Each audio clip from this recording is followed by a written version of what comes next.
បាទសូមស្វាគមន៍ក៏ដូចជាសួស្តីបាទទៅកាន់ពុកម៉ែបងប្អូនទាំងអស់គ្នាបាទស្វាគមន៍មកកាន់ Channel បាទរបស់បងម្ដងទៀតហើយសម្រាប់ថ្ងៃនេះគឺខាងបងក៏បានធ្វើនៅជាតម្រុយឆ្នោតល្អលេខច្បាស់ដើម្បីចែកជូនឲ្យអ៊ំប៊ូមីងដើម្បីយកទៅលេងផ្សងសំណាងចាក់ដើម្បីបានហេងបានលៀបទៀតហើយណាបាទហើយអ៊ំប៊ូមីងពុកម៉ែបងប្អូនដែលកំពុងតែទស្សនាការ live ផ្ទាល់ក៏ដូចជាវីដេអូមួយនេះបាទកុំភ្លេចជួយចុចរូបសញ្ញាមេដៃសញ្ញាកណ្ដឹងចុច like ចុច share បងប្អូនម្នាក់មួយបាទចុចសញ្ញាជីវសញ្ញាកណ្ដឹងឲ្យបងប្អូនម្នាក់មួយទាំងអស់គ្នាផងដែរបើសិនជាស្រឡាញ់ការធ្វើតម្រុយឆ្នោតយួនរបស់បងប្អូនជាប្រចាំថ្ងៃផងដែរបាទហើយនេះជាតម្រុយឆ្នោតយួនដែលបងប្អូនធ្វើឡើងចែកជូនឲ្យពុកម៉ែបងប្អូនលេងនៅក្នុងវីដេអូនេះបាទពុកម៉ែបងប្អូនអាចយកទៅលេងអាចយកទៅចាក់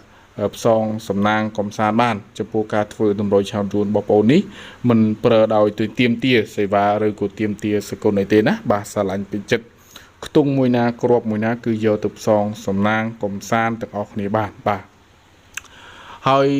សម្រាប់ពុកម៉ែបងប្អូនអ៊ំពូមីងទាំងអស់គ្នាបាទដែលគាត់អាចយកទៅលេងបានហ្នឹងគឺមានទាំងប៉ុស A B C D បាទប៉ុស A B C D ហើយវេនម៉ោង4:30 នាទីនិងម៉ោង6:30 នាទីសិតតលេខល្អលេខច្បាស់ហើយពុកម៉ែបងប្អូនបាទដែលគាត់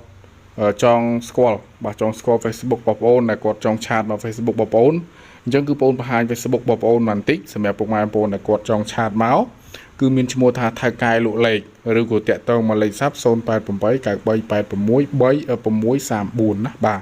ខាងបងប្អូនមានលេខតូចមកគ្រាប់ល្អខ្លាំងច្បាស់ខ្លាំងពុកម៉ែបងប្អូនអាចឆាតមកយកលេខបានណាបាទអាចយកមកលេខអាចឆាតមកតាម Facebook ហើយឬក៏